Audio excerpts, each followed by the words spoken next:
Bonjour, je suis Stéphane Burn et bienvenue dans ce chapitre 2 de l'acte 1 des archives de l'Imperium Universalis. Archibald Lucius, Filippo et Grumpf étaient allés dans les terres sauvages pour trouver des bandits à massacrer. Après avoir essuyé une attaque de clowns tueurs de l'espace, ils avaient trouvé le campement de la bande à l'embrouille.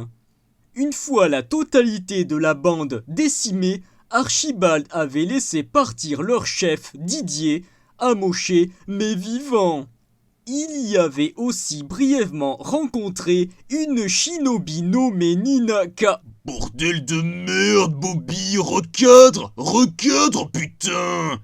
Oui, tout de suite, pardon.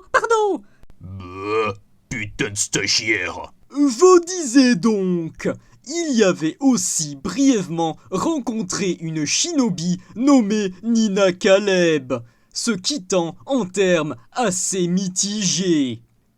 Et tout de suite, une petite archive audio émanant d'Archibald Lucius en personne.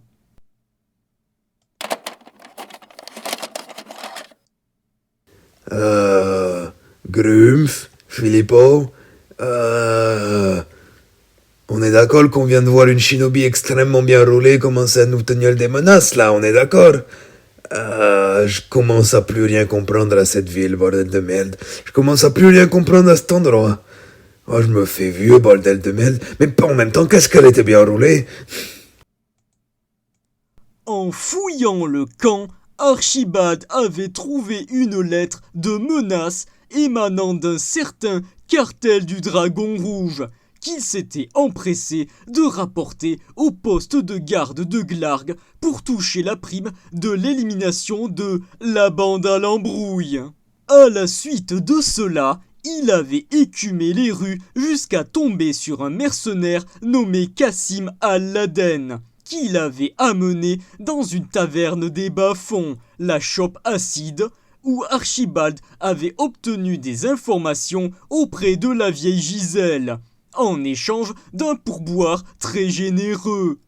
La situation avait été tendue entre Kassim et Archibald, mais ce dernier avait convaincu le mercenaire et ses amis de se joindre à lui pour un plan audacieux, détruire le cartel du Dragon Rouge et monter un nouveau syndicat qui se nommerait les Brokers.